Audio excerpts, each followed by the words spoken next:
Item number 1, Srimati Nirmala Sitharaman, Vitt Mantri.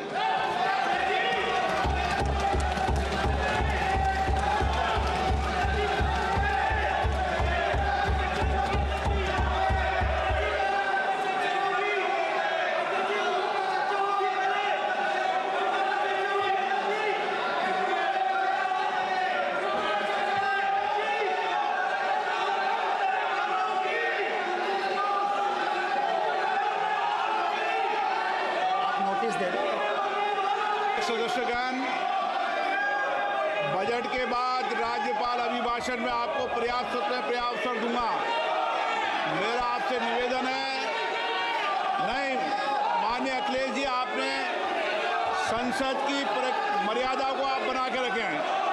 कभी budget भाषण के अंदर इस तरीके का नहीं हुआ, ये उचित नहीं है, ये उचित नहीं है।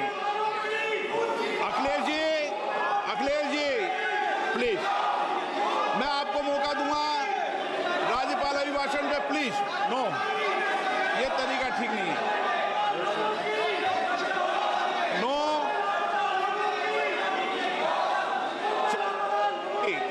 राज्यपाल अभिभाषण पे चर्चा होगी। नो तरीका। Honorable Speaker, I present the budget for 25-26. This budget continues our government's efforts to A. Accelerate growth, B. Secure inclusive development, C. Invigorate private sector investments, D. Uplift household sentiments, and E. Enhance spending power of India's rising middle class. Together, we embark on a journey to unlock our nation's tremendous potential for greater prosperity and global positioning under the leadership of Honorable Prime Minister Shri Narendra Modi. As we complete the first quarter of the 21st century, continuing geopolitical headwinds suggest lower global economic growth over the medium term. However, our aspiration for a Vikasit Bharat inspires us, and the transformative work we have done during our government's first 2 terms guides us to march forward resolutely. Our economy is the fastest growing among all major economies. Our development track record for the past 10 years and structural reforms have drawn global attention. Confidence in India's capability and potential has only grown in this period. We see the next 5 years as a unique opportunity to realize Sabka Vikas, stimulating balanced growth of all regions.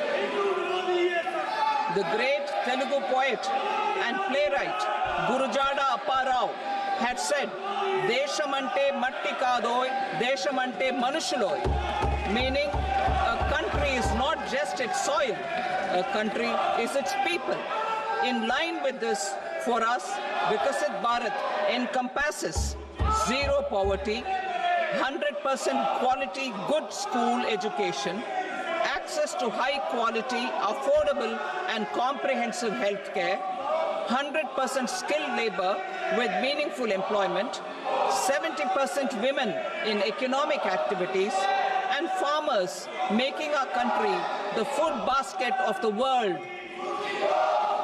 In this budget, the proposed development measures span 10 broad areas, focusing on Garib, youth, Annadata, and Nari, spurring agricultural growth and productivity, building rural prosperity and resilience, taking everyone together on an inclusive growth path, boosting manufacturing and furthering Make in India, supporting MSMEs, enabling employment-led development, investing in people, economy, and innovation, securing energy supplies, promoting exports, and nurturing innovation. For this journey of development, our 4 powerful engines are agriculture, MSME, investments, and exports.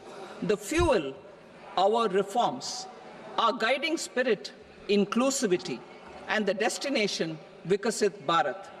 This budget aims to initiate transformative reforms across 6 domains. During the first 5 years, these will augment our growth potential and global competitiveness. The domains are taxation, power sector, urban development, mining, financial sector, and regulatory reforms. Agriculture as the first engine. Now I move to specific proposals, beginning with agriculture as the first engine.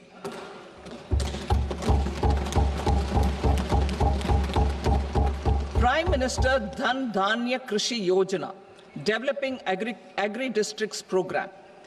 Motivated by the success of the Aspirational District Program, our government will undertake a Prime Minister Dhan Dhanya Krishi Yojana in partnership with states. Through the convergence of existing schemes and specialized measures, the program will cover 100 districts with low productivity, moderate crop intensity, and below average credit parameters. It aims to 1. Enhance agricultural productivity, 2. Adopt crop diversification and sustainable agricultural practices, 3. Augment post-harvest storage at the panchayat and block level, 4. Improve irrigation facilities, and 5. Facilitate availability of long-term and short-term credit. This program is likely to help 1.7 crore farmers. Building rural prosperity and resilience. A comprehensive multi-sectoral rural prosperity and resilience program will be launched in partnership with the states. This will address underemployment in agriculture through skilling, investment, technology, and invigorating the rural economy. The goal is to generate ample opportunities in rural areas so that migration is an option but not a necessity. The program will focus on rural women, young farmers, rural youth, marginal and small farmers, and landless families. The details are in Annexure A. Domestic best practices will be incorporated, and appropriate technical and financial assistance will be sought from multilateral development banks. In Phase 1, 100 developing agri-districts will be covered. Atmanirbharta in pulses. Our government is implementing the National Mission for Edible Oilseed for achieving Atmanirbharta in edible oils. Our farmers have the capability to grow enough for our needs and more. 10 years ago, we made concerted efforts and succeeded in achieving near self-sufficiency in pulses.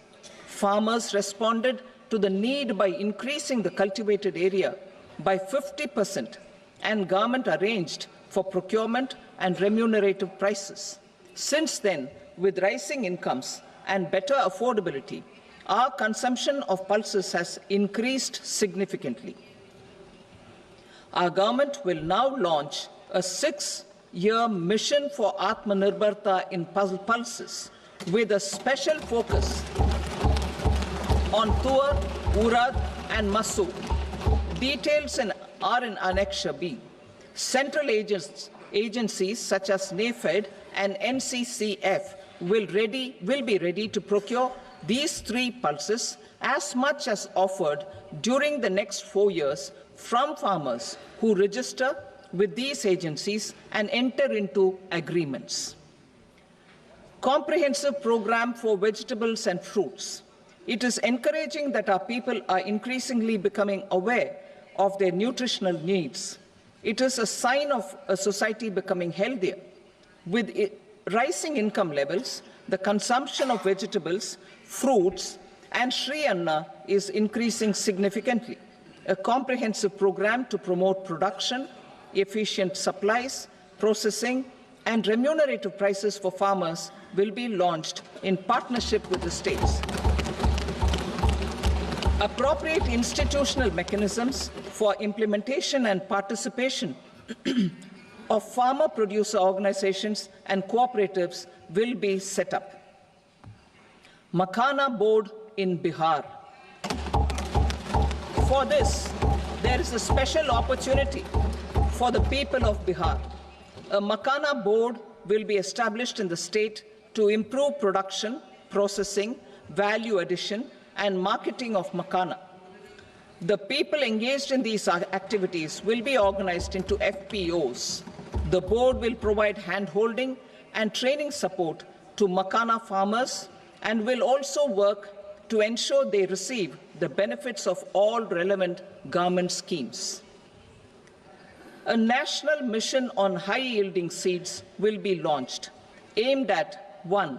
Strengthening research ecosystem, 2.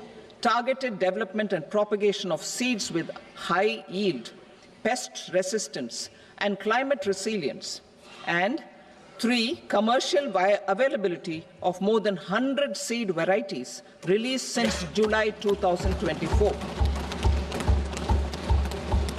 India ranks second largest globally in fish production and aquaculture. Seafood exports are valued at 60,000 crore rupees. To unlock the untapped potential of the marine sector, our government will bring in an enabling framework for sustainable harnessing of fisheries from Indian exclusive economic zone and high seas, with a special focus on the Andaman and Nicobar and Lakshadweep Islands. For the benefit of lakhs of cotton growing farmers, I am pleased to announce a mission for cotton productivity. This 5-year mission will facilitate significant improvements in productivity and sustainability of cotton farming and promote extra long staple cotton varieties. The best of science and technology support will be provided to farmers. Aligned with our integrated 5F vision for the textile sector, this will help in increasing incomes of the farmers and ensure a steady supply of quality cotton for rejuvenating India's traditional textile sector. Kisan credit cards facilitate short-term loans for 7.7 crore farmers, fishermen, and dairy farmers. The loan limit under modified interest subvention scheme will be enhanced from 3 lakh rupees to 5 lakh rupees for loans taken through the KCC. For Atmanirbharta in urea production, our government had reopened 3 dormant urea plants in the eastern region. To further augment urea supply, a plant with annual capacity of 12.7 lakh metric tons will be set up at Namrup in Assam.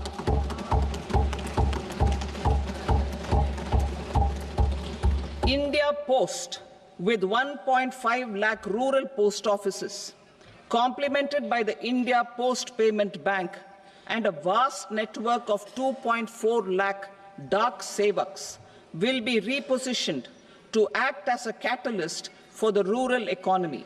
Details are at Annexure C.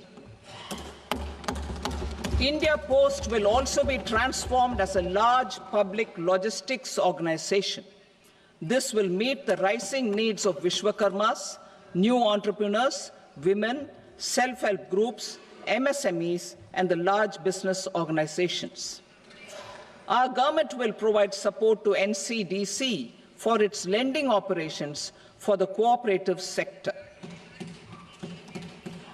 MSMEs as the second engine. Now I move to MSMEs as the second engine, which encompasses manufacturing and services with a focus on MSMEs numbering 5.7 crores. Currently, over 1 crore registered MSMEs, employing 7.5 crore people and generating 36% of our manufacturing, have come together to position India as a global manufacturing hub. With their quality products, these MSMEs are responsible for 45% of our exports. To help them achieve higher efficiencies of scale, technological upgradation, and better access to capital, the investment and turnover limits for classification of all MSMEs will be enhanced to 2.5 and 2 times respectively.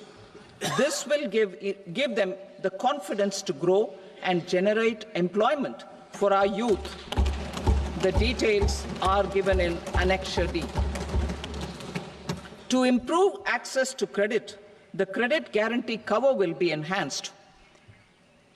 First, for micro and small enterprises from 5 crore to 10 crore rupees, leading to additional credit of 1.5 lakh crores in the next 5 years. Second, for startups from 10 crore rupees to 20 crore rupees, with the guarantee fee being moderated to 1% for loans in 27 focus sectors which are important for Atmanirbhar Bharat. And for well-run exporter MSMEs, for term loans up to 20 crore rupees. Also for the micro enterprises, we will introduce customized credit cards with a 5 lakh rupee limit for micro enterprises registered on Udyam portal. In the first year, 10 lakh such cards will be issued. Fund of funds for startups. The alternate investment fund, AIFs, for startups have received commitments of more than 91,000 crores rupees. These are supported by the fund of funds set up with the Government of India's contribution of 10,000 crore rupees. Now, a new fund of funds with expanded scope and a fresh contribution of another 10,000 crore rupees will be set up. A new scheme will be launched for 5 lakh women, scheduled castes and scheduled tribes, first-time entrepreneurs. This will provide term loans up to 2 crore rupees during the next 5 years. The scheme will incorporate lessons from the successful Stand Up India scheme. Online capacity building for entrepreneurship and managerial skills will also be organized. Measures for labor-intensive sectors. To promote employment and entrepreneurship opportunities in labor-intensive sectors, our government will undertake specific policy and facilitation measures. To enhance the productivity, quality, and competitiveness of India's footwear and leather sector, a focus product scheme will be implemented. The scheme will support design capacity, component manufacturing, and machinery required for production of non-leather quality footwear, besides the support for leather footwear and products. The scheme is expected to facilitate employment for 22 lakh persons, generate over 4 lakh crore rupees, and exports of over 1.1 lakh crore rupees. Measures for the toys sector. Building on the National Action Plan for Toys, we will implement a scheme to make India a global hub for toys. The scheme will focus on development of clusters, skills, and a manufacturing ecosystem that will create high-quality, unique, innovative, and sustainable toys that will represent the Made in India brand. Support for food processing. In line with our commitment towards Purvodaya, we will establish a National Institute of Food Technology, Entrepreneurship and Management in Bihar. The institute will provide a strong fillip to food processing activities in the entire eastern region. This will result in 1. Enhanced income for the farmers through value addition to their produce, and 2. Skilling entrepreneurship and employment opportunities for the youth. Manufacturing mission, furthering Make in India. Our government will set up a national manufacturing mission covering small, medium and large industries for furthering Make in India by providing policy support, execution roadmaps, governance and monitoring framework for central ministries and states. Details are in Annexure E.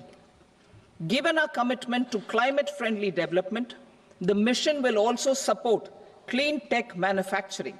This will aim to improve domestic value addition and build our ecosystem for solar PV cells, EV batteries, motors and controllers, electrolyzers, wind turbines, very high voltage transmission equipment and grid-scale batteries.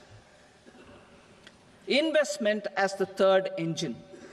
Now I move to investment as the third engine, which encompasses investing in people, investing in the economy, and investing in innovation.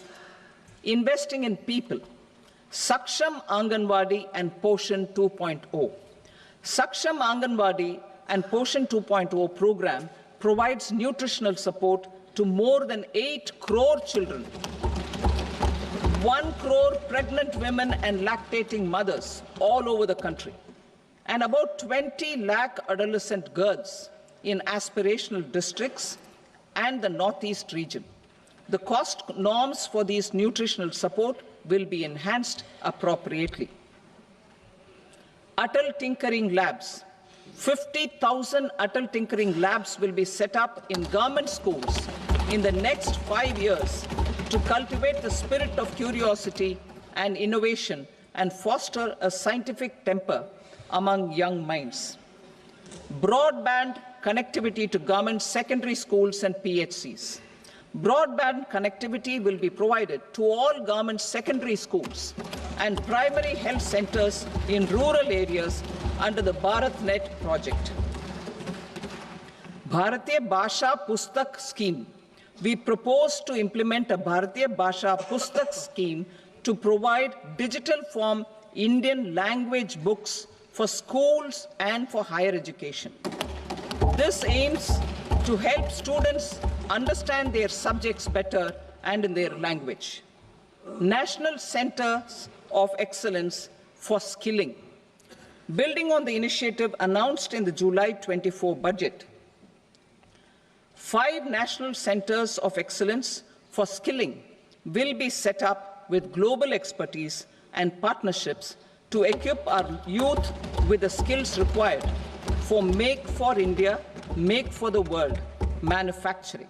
The partnership will cover curriculum design, training of trainers, and a skills certification framework and periodic reviews. Expansion of capacity in IITs. Total number of students in 23 IITs has increased 100% from 65,000 to 1.35 lakh in the past 10 years.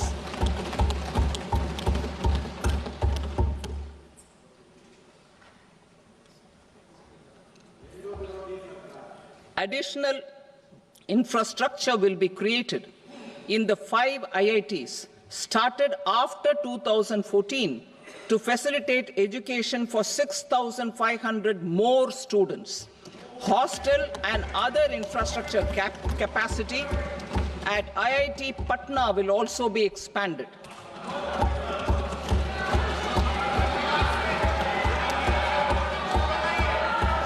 Center of Excellence.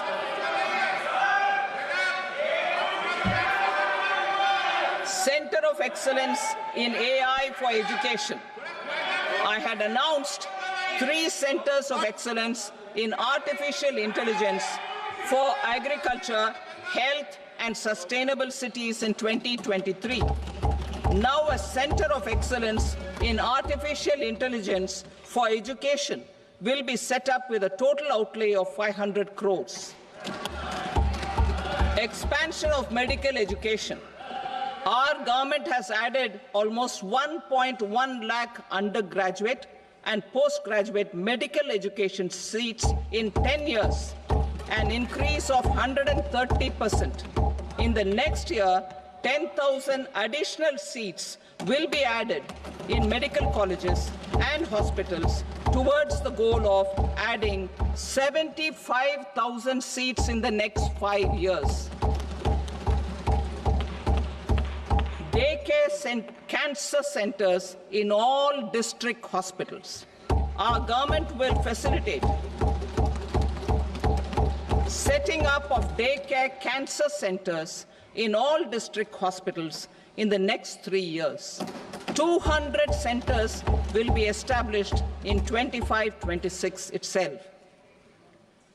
Strengthening urban livelihoods. Our government has been giving priority to assisting urban poor and vulnerable groups. A scheme for socio-economic upliftment of urban workers will be implemented to help them improve their incomes, have sustainable livelihoods, and a better quality of life.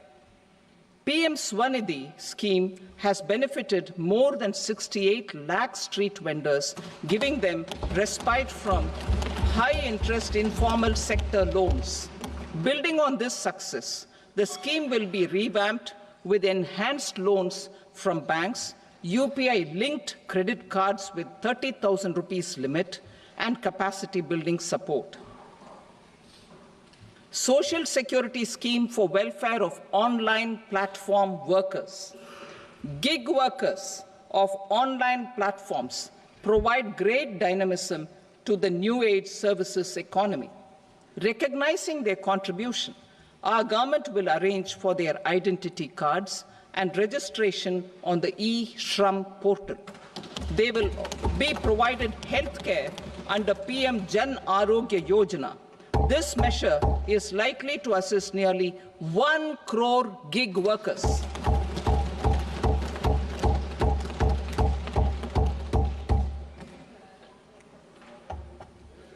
Investing in the economy. Public-private partnership in infrastructure. Each infrastructure-related ministry will come up with a 3-year pipeline of projects that can be implemented in PPP mode. States will also be encouraged to do so and can seek support from the India Infrastructure Project Development Fund, which is a scheme to prepare PPP proposals. Support to states for infrastructure.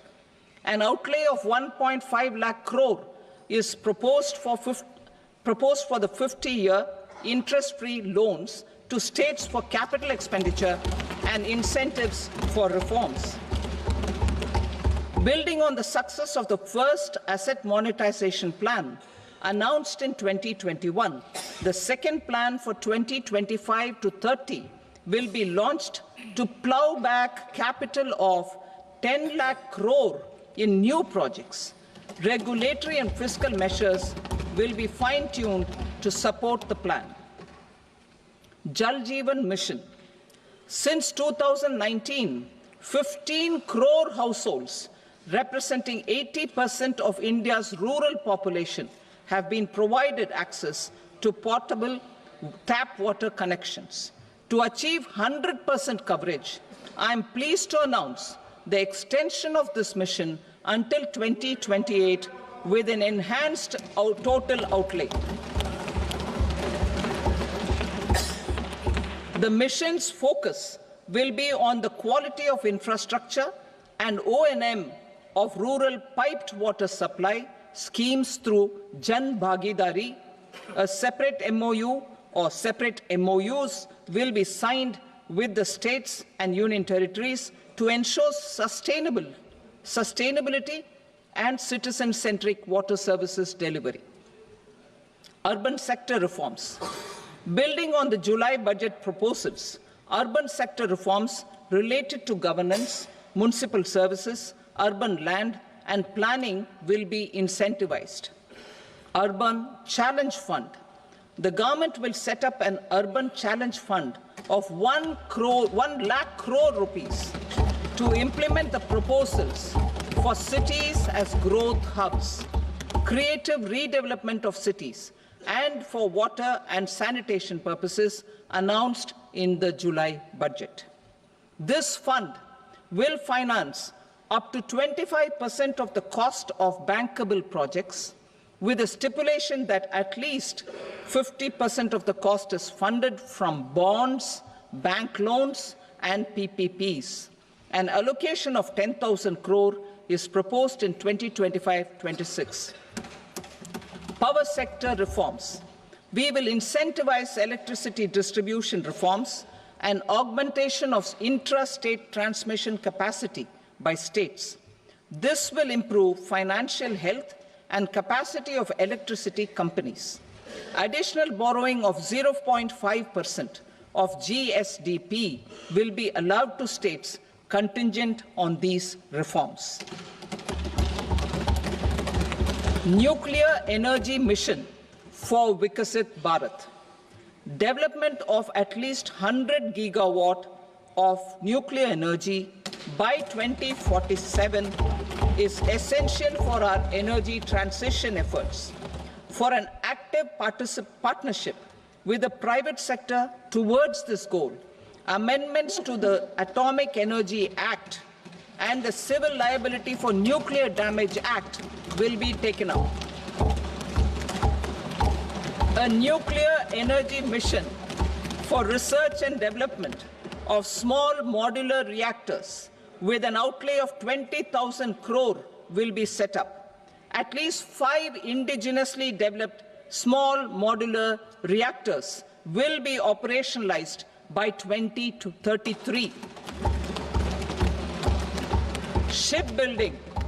The shipbuilding financial assistance policy will be revamped to address cost disadvantages. This will also include credit notes for shipbreaking in Indian yards to promote the circular economy. Large ships above a specified size will be included in the infrastructure harmonized master list. Shipbuilding clusters will be facilitated to increase the range, categories, and capacity of ships. This will include additional infrastructure, facilities, skilling, and technology to develop the entire ecosystem. Maritime Development Fund. For long-term financing for the maritime industry, a Maritime Development Fund with a corpus of 25,000 crore rupees will be set up. This will be for distributed support and promoting competition. This will have up to 49% contribution by the government, and the balance will be mobilized from ports and from private sector. UDAN regional connectivity schemes. UDAN has enabled 1.5 crore middle-class people to meet their aspirations for speedier travel. The scheme has connected 88 airports, and operationalized 619 routes.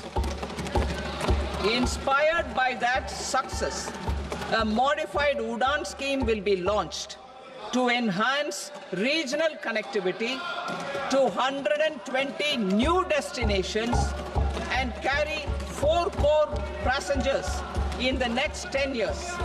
4 crore additional passengers in the next 10 years. The scheme will also support helipads and smaller airports in hilly, aspirational, and northeast regional districts. Greenfield airports will be facilitated in Bihar to meet the future needs of the state. These will be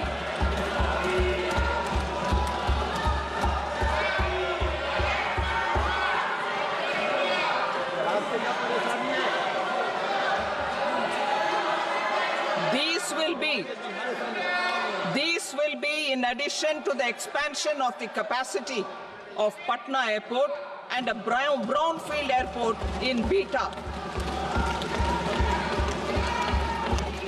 Western Kosi Canal project in Mithilanchal. Financial support will be provided for the Western Kosi Canal ERM project, benefiting a large number of farmers, cultivating over 50,000 hectares of land in the Mithilanchal region of Bihar.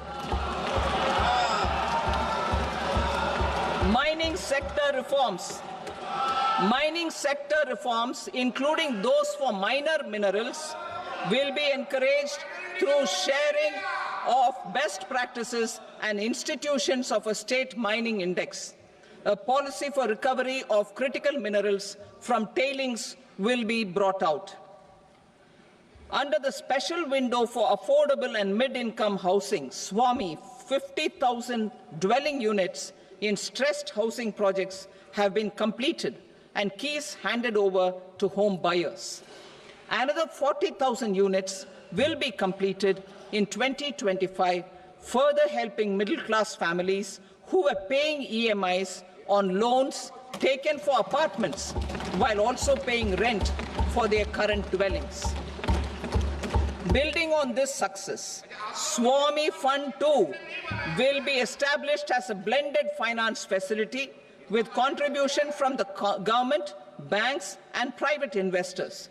This fund of 15,000 crore rupees will aim for expeditious completion of another 1 lakh units.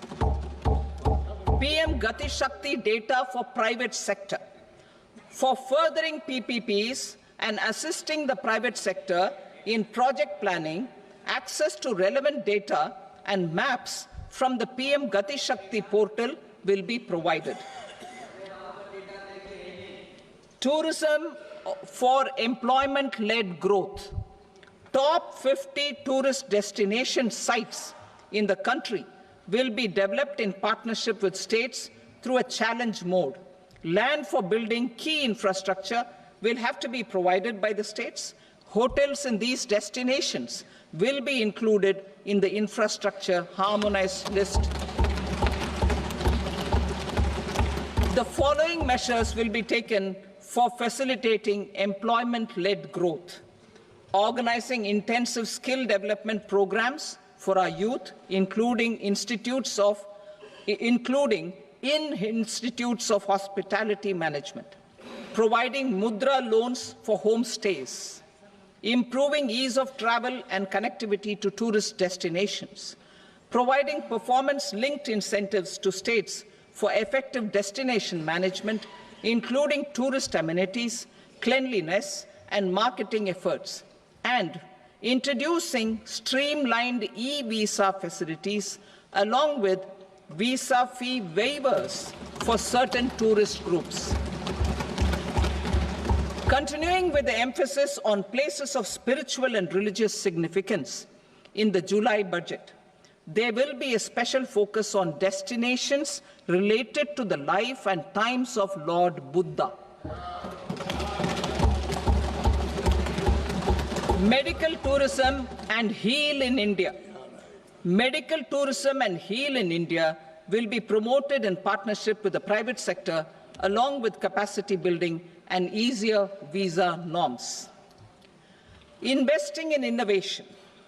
To implement private sector-driven research, development, and innovation initiatives announced in the July budget, I am now allocating 20,000 crore rupees for this purpose. A deep tech fund of funds will also be explored to catalyze the next generation startups as a part of this initiative. In the next 5 years, under the PM Research Fellowship Scheme, we will provide 10,000 fellowships for technological research in IITs and IISc with enhanced financial support. The second gene bank with 10 lakh germplasm lines will be set up for future food and nutritional security. This will provide conservation support to both public and private sectors for genetic resources. We will start a national geospatial mission to develop foundational geospatial infrastructure and data. Using PM Gati Shakti, this mission will facilitate modernization of land records, urban planning, and design of infrastructure projects.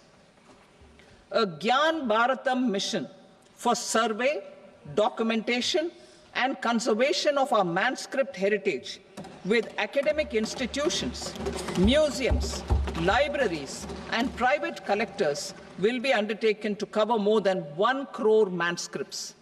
We will set up a national digital repository of Indian knowledge systems for knowledge sharing. Now I move to exports as the fourth engine. We will set up an export promotion mission with sectoral and ministerial targets driven jointly by the Ministries of Commerce, MSME, and Finance. It will facilitate easy access to export credit, cross-border factoring support, support to MSMEs to tackle non-tariff measures in overseas markets. A digital public infrastructure, Bharat Trade Net, for international trade will be set up as a unified platform for trade documentation and financing solutions. This will complement the Unified Logistics Interface platform. The BTN will be aligned with international practices. Support will be provided to develop domestic manufacturing capacities for our economy's integration with global supply chains. Sectors will be identified based on objective criteria. Facilitation groups with participation of senior officers and industry representatives will be formed for select products and supply chains. Through this, there are huge opportunities related to Industry 4.0, which needs high skills and talent. Our youth have both. Our government will support the domestic electronic equipment industry to leverage this opportunity for the benefit of our youth. A national framework will be formulated as guidance to states for promoting global capability centers in emerging Tier 2 cities. This will suggest measures for enhancing availability of talent and infrastructure, building bylaw reforms, and mechanisms for collaboration with industry. Our government will facilitate upgradation of infrastructure and warehousing for air cargo, including high-value perishable horticultural produce. Cargo screening and customs protocol will be streamlined and made user-friendly.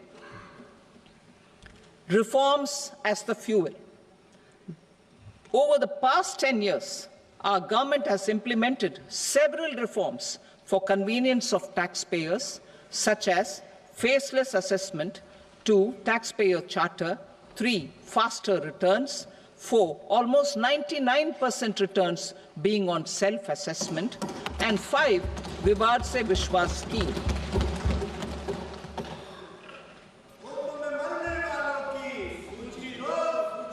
Continuing these efforts, I reaffirm the commitment of the Tax Department to trust first, scrutinize later. I also propose to introduce the new income tax bill next week. I will detail the indirect tax reforms and changes in direct taxes in Part B. Financial sector reforms. The FDI limit for the insurance sector will be raised from 74 to 100%. This enhanced limit will be available for those companies which invest the entire premium in India. The current guardrails and conditionalities associated with foreign investment will be reviewed and simplified.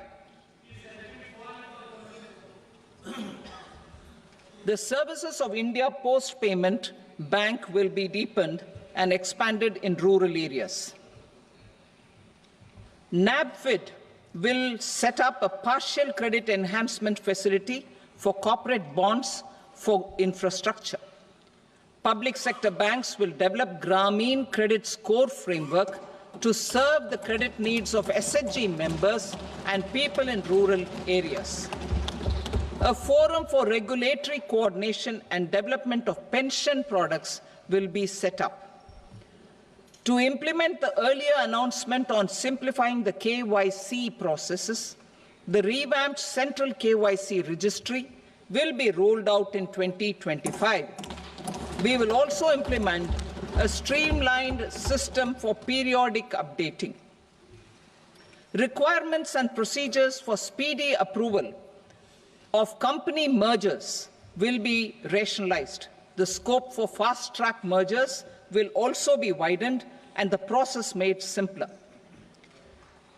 As proposed in the interim budget, we signed bilateral investment treaties with 2 countries in 2024 to encourage sustained foreign investment, and in the spirit of First Develop India, the current model BIT will be revamped and made more investor-friendly. In the last 10 years, in several aspects, including financial and non-financial, our government has demonstrated a steadfast commitment to ease of doing business. We are determined to ensure that our regulations must keep up with technological innovations and global policy developments. A light-touch regulatory framework based on principles and trust will unleash productivity and employment. Through this framework, we will update regulations that were made under old laws. To develop this modern, flexible, people-friendly, and trust-based regulatory framework appropriate for the 21st century, I propose 4 specific measures. A high-level committee for regulatory reforms will be set up for a review of all non-financial sector regulations, certifications, licenses, and permissions. The committee will be expected to make recommendations within a year. The objective is to strengthen trust-based economic governance and take transformational measures to enhance ease of doing business, especially in matters of inspection and compliances. States will be encouraged to join in this endeavor. An investment friendliness index of states will be launched in 2025 to further the spirit of competitive, cooperative federalism. Under the Financial Stability and Development Council, a mechanism will be set up to evaluate impact of the current financial regulations and subsidiary instructions. It will also formulate a framework to enhance their responsiveness and development of the financial sector. In the Jan Vishwas Act 2023, more than 180 legal provisions were decriminalized. Our government will now bring up the Jan Vishwas Bill 2.0 to decriminalize more than 100 provisions in various laws. I now move to fiscal policy. In the July budget, I had committed to staying the course for fiscal consolidation. Our endeavour will be to keep the fiscal deficit each year such that central government debt remains on a declining path as a percentage of the GDP. The roadmap for the next 6 years has been detailed in the FRBM statement. Revised estimates for 2024-25. The revised estimate of the total receipts other than borrowings is 31.47 lakh crore rupees, of which the net tax receipts are 25.57 lakh crore rupees. The revised estimate of the total expenditure is 47.16 lakh crore rupees, of which the capital expenditure is about 10.18 lakh crore rupees. The revised estimate of the fiscal deficit is 4.8% of the GDP. Budget estimates for 25-26. Coming to 25-26, the total receipts other than borrowings and total expenditure are estimated at 34.96 lakh crore rupees and 50.65 lakh crore rupees respectively. The net tax receipts are estimated at 28.37 lakh crore rupees. The fiscal deficit is estimated to be 4.4% of GDP. To finance the fiscal deficit, the net market borrowings from dated securities are estimated at 11.54 lakh crore. The balance financing is expected to come from small savings and other sources. The gross market borrowings are estimated at 14.82 lakh crore rupees.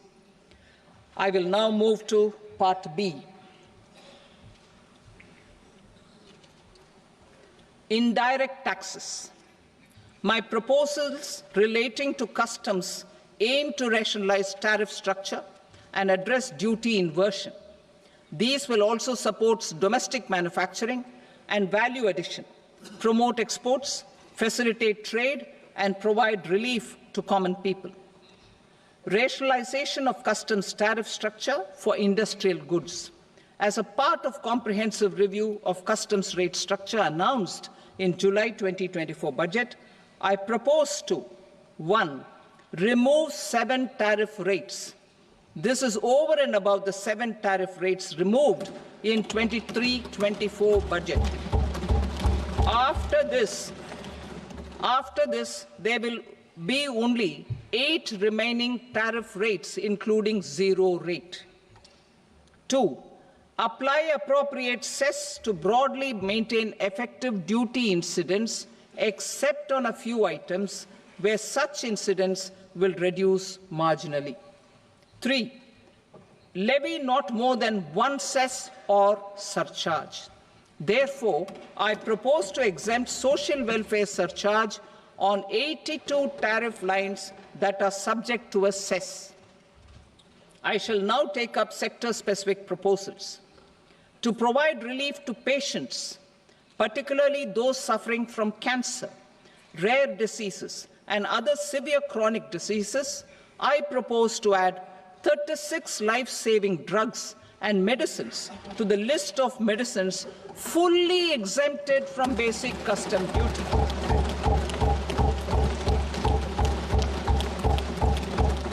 I also propose to add 6 life-saving medicines to the list attracting concessional custom duty of 5%.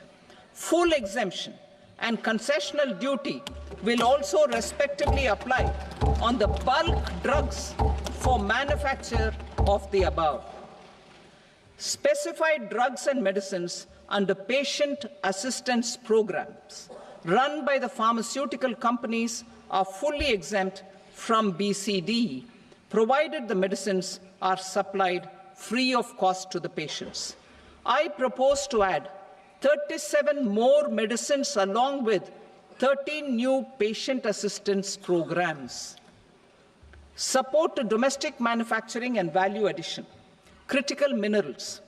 In the July 2024 budget, I had fully exempted BCD on 25 critical minerals that are not domestically available. I had also reduced BCD of 2 other such minerals to provide a major fillip to their processing, especially by MSMEs. Now, I propose to fully exempt cobalt powder and waste, the scrap of lithium-ion battery, lead, zinc, and 12 more critical minerals. This will help secure the availability for manufacturing in India and promote more jobs for our youth. To promote domestic production of technical textile products such as agro-textiles, medical textiles, and geotextiles at competitive prices, I propose to add 2 more types of shuttle-less looms to the list of fully exempted textile machinery. I also propose to revise the BCD rate on knitted fabrics covered by 9 tariff lines from 10 or 20 to 20% or 115 rupees per kg, whichever is higher. Electronic goods. In line with our Make in India policy and to rectify inverted duty structure, I propose to increase the BCD on interactive flat panel display from 10% to 20% and reduce the BCD to 5% on open cell and other components. In 23-24 budget, for the manufacture of open cells of LCD, LED TVs, I had reduced the BCD on parts of open cells from 5% to 2.5%. To further boost the manufacture of such open cells, the BCD on these parts will now stand exempted. Lithium-ion battery. To the list of exempted capital goods, I propose to add 35 additional capital goods for EV battery manufacturing and 28 additional capital goods for mobile phone battery manufacturing. This will boost domestic manufacture of lithium-ion batteries, both for mobile phones and for electric vehicles. Shipping sector. Considering that shipbuilding has a long gestation period, I propose to continue the exemption of BCD on raw materials, components, consumables, or parts for the manufacture of ships for another 10 years.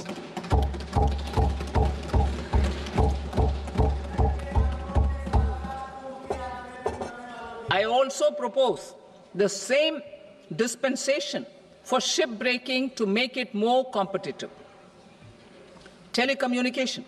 To prevent classification disputes, I propose to reduce the BCD from 20% to 10% on carrier-grade Ethernet switches to make it at par with non-carrier-grade Ethernet switches. Export promotion.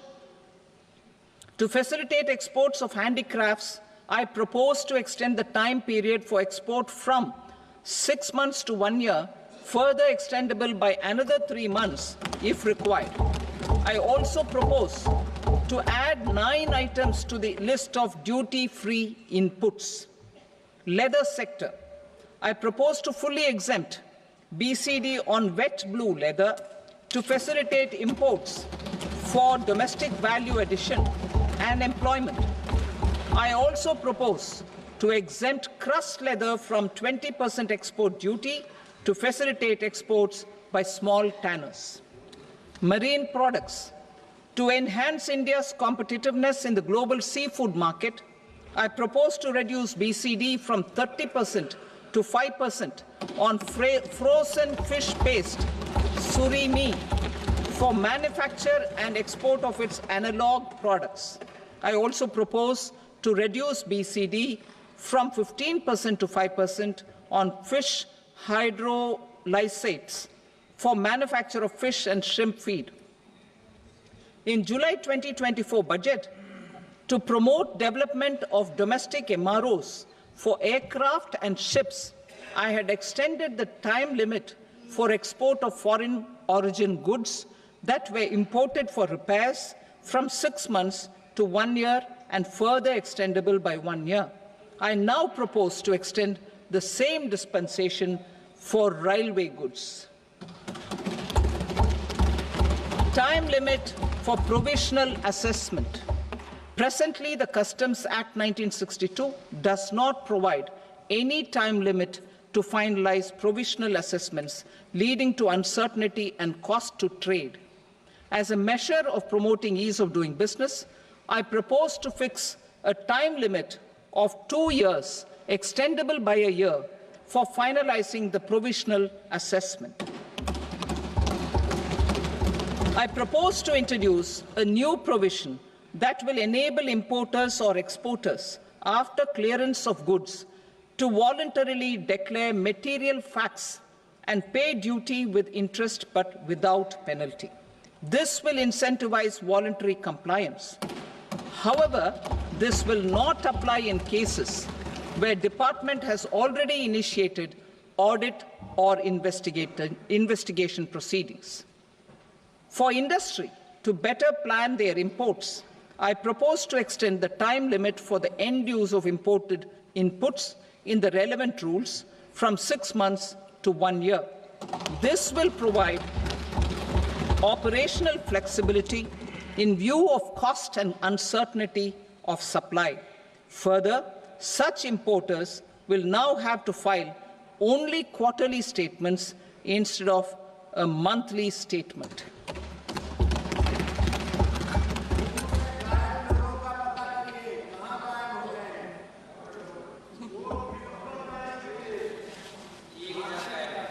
I now come to my direct tax proposals. In Part A, I have briefly underlined taxation reforms as one of key reforms to realize our vision of Vikasit Bharat. In respect of criminal law, our government had earlier ushered in Bharatiya Nyaya Sanhita, replacing Bharatiya Danda Sanhita. I am happy to inform this august House and the country that for new income tax bill will carry forward the same spirit of Nyaya in its drafting as well. The new bill will be clear and direct in text, with close to half of the present law in terms of both chapters and words. It will be simple to understand for taxpayers and tax administrators, leading to tax certainty and reduced litigation. Reforms, however, are not a destination. They are means to achieve good governance for our people and economy. Providing good governance primarily involves being responsive. The Tirukural captures this in verse 542, which reads, "Vaanokki vaazhum ulagallam, mannavan kol nokki vaazhum kudi," meaning, just as the living beings live expecting rains, citizens live expecting good governance.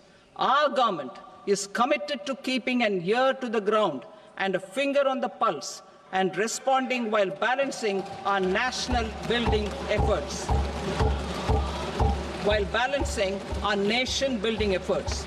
The following measures will detail just how our government will, under the guidance of PM Modi, has taken steps to understand and address.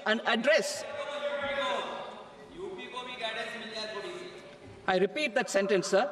The following measures will detail just how our government, under the guidance of PM Modi, has taken steps to understand and address the needs voiced by our citizens. My tax proposals are guided by this spirit. The objectives of my proposals are as follows. Personal income tax reforms with special focus on middle class. Rationalization of TDS and TCS for easing difficulties. Encouraging voluntary compliance. Reducing compliance burden. Ease of doing business, employment and investment. I will come to my proposal on personal income tax towards the end. TDS and TCS, rationalization for easing difficulties.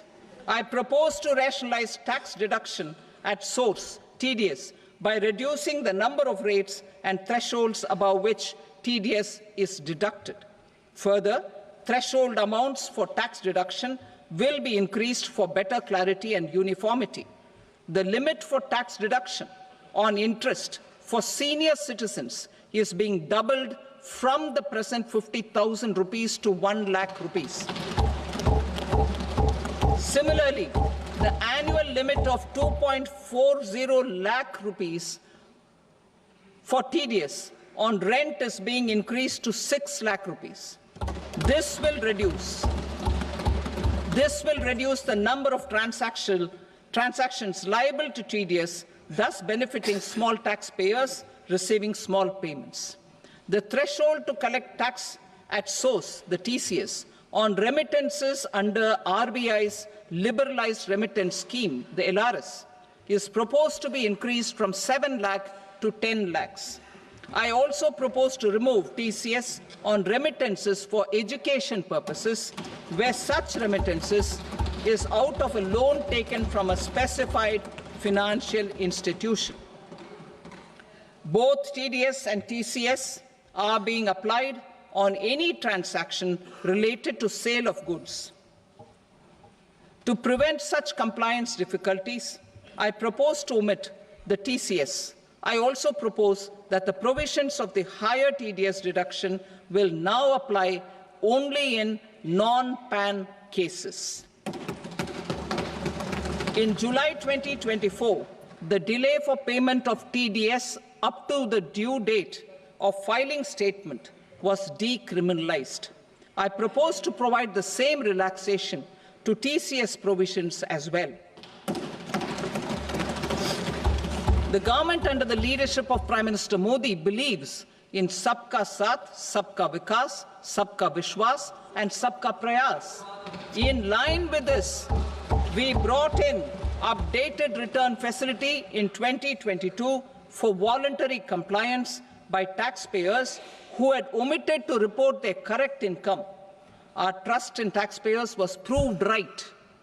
Nearly 90 lakh taxpayers voluntarily updated their incomes by paying additional tax. Taking this trust further, I now propose to extend the time limit to file updated returns for any assessment year from the current limit of 2 years to 4 years. I propose to reduce the compliance burden for small charitable trusts and institutions by increasing their period of registration from 5 years to 10 years. It is also proposed that disproportionate consequences do not arise for minor defaults, such as incomplete applications filed by charitable entities. Presently, taxpayers can claim the annual value of self-occupied properties as nil only on the fulfillment of certain conditions. Considering the difficulties faced by taxpayers, it is proposed to allow the benefit of 2 such self-occupied properties without any condition. To streamline the process of transfer pricing and to provide an alternative to yearly examination, I propose to introduce a scheme for determining arm's length price of international transaction for a block period of 3 years. This will be in line with global best practices. With a view to reduce litigation and provide certainty in international taxation, the scope of safe harbor rules is being expanded. A number of senior and very senior citizens have very old national savings schemes accounts.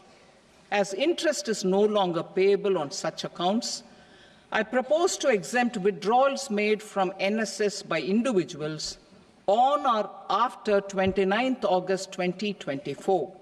I am also proposing to allow similar treatment to NPS Vatsalya accounts as is available to normal NPS accounts subject to overall limits. In my speech in July 2024, I had promised that all processes, including giving effect to appellate orders, shall be digitalized and made paperless over the next 2 years. So I'm happy to announce that digitalization is being made operational now. In July 2024, we brought in the Vivad Se Vishwas scheme to resolve income tax disputes pending in appeal. The scheme has received a great response, with nearly 33,000 taxpayers having availed of the scheme to settle their disputes. I have a few proposals to promote investment and employment. It is proposed to provide a presumptive taxation regime for non-residents who provide services to a resident company that is establishing or operating an electronics manufacturing facility. I further propose to introduce a safe harbor for tax certainty for non-residents who store components for supply to specified electronics manufacturing units. Presently, the tonnage tax scheme is available only to sea-going ships. The benefits of existing tonnage tax scheme are proposed to be extended to inland vessels registered under the Indian Vessels Act 2021 to promote inland water transport in the country. Extension for incorporation of startups.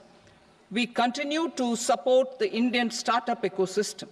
I propose to extend the period of incorporation by 5 years to allow the benefit available to startups which are incorporated before 1/4/2030. In order to attract and promote additional activities in the IFSC, I am inter alia proposing specific benefits to ship leasing units, insurance offices, and treasury centers of global companies which are set up in IFSC. Further, to claim benefits, the cut-off date for commencement in IFSC has also been extended by 5 years to 31/3/2030. Category 1 and Category 2 AIFs are undertaking investments in infrastructure and other such sectors. I propose to provide certainty of taxation to these entities on the gains from securities, to promote funding from sovereign wealth funds and pension funds to the infrastructure sector. I propose to extend the date of making an investment by 5 more years up to 31st March 2030.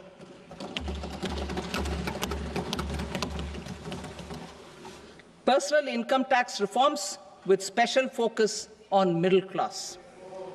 Democracy, demography, and demand are the key support pillars in our journey towards Vikasit Bharat. The middle class provides strength for India's growth. This government, under the leadership of Prime Minister Modi, has always believed in the admirable energy and ability of the middle class in nation building. In recognition of their contribution,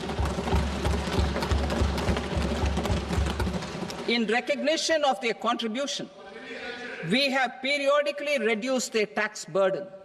Right after 2014, the nil tax slab was raised to 2.5 lakhs of rupees, which was further raised to 5 lakh rupees in 2019 and to 7 lakh rupees in 2023. This is reflective of our government's trust on the middle-class taxpayers. I am now happy to announce that there will be no income tax payable up to income of 12 lakh rupees.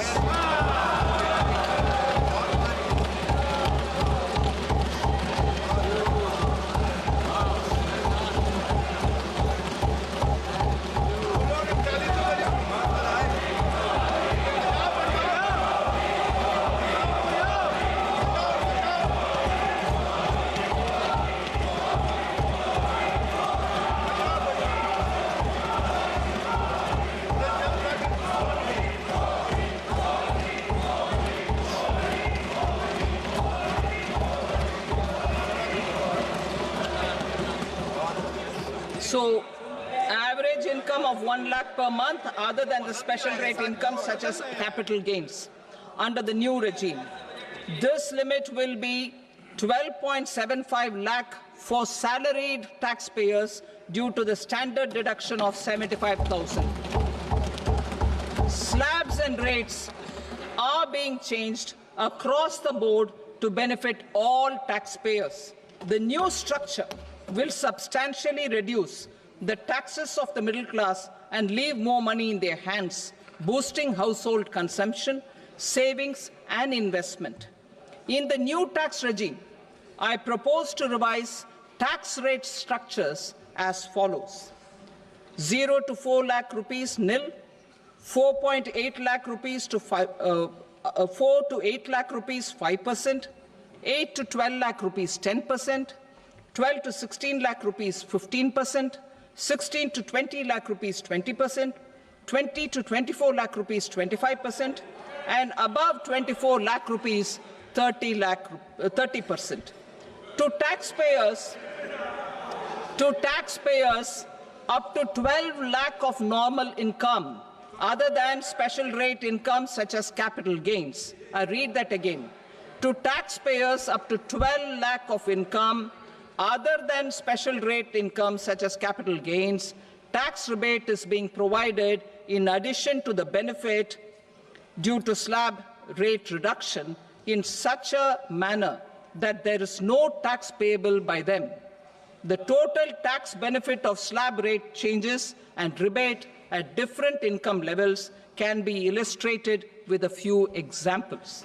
A taxpayer in the new regime with an income of 12 lakh rupees will get a benefit of 80,000 rupees in tax, which is 100% of tax payable as per the existing rates.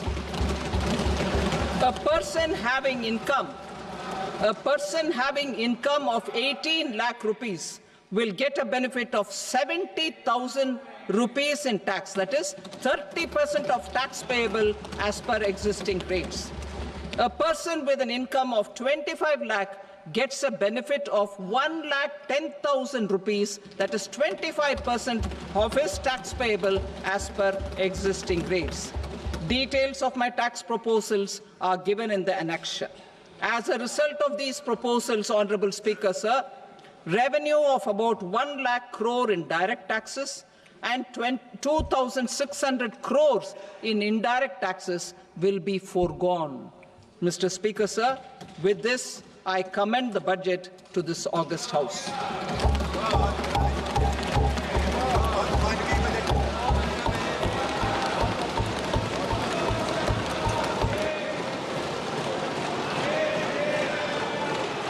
Item number 2, Srimati Nirmala Sitharaman. Sir, with your permission, I rise to lay on the table the following statements under Section 3(1) of the Fiscal Responsibility and Budget Management Act 2003. Medium-term fiscal policy cum fiscal policy strategy statement and macroeconomic framework statement. Item number 3, Srimati Nirmala Sitharaman. Sir, with your permission, I rise to move for leave to introduce the Finance Bill 2025. प्रश्न ये है कि विधेयक को पुनर्स्थापित करने की अनुमति प्रदान की जाए। जो सदस्य इसके पक्ष में हाँ कहें, जो सदस्य विरोध में ना कहें। मेरे विचार में निर्णय हाँ वालों के पक्ष में हुआ, हाँ वालों के पक्ष में अनुमति प्रदान की जाती है। माननीय मंत्री जी, अब विधेयक को पुनर्स्थापित करें। Sir, I introduce the bill. Thank you. सभा की कार्रवाई सोमवार दिनांक 3 फरवरी 2025 को प्राप्त 11 बजे तक के लिए स्थगित की जाती है।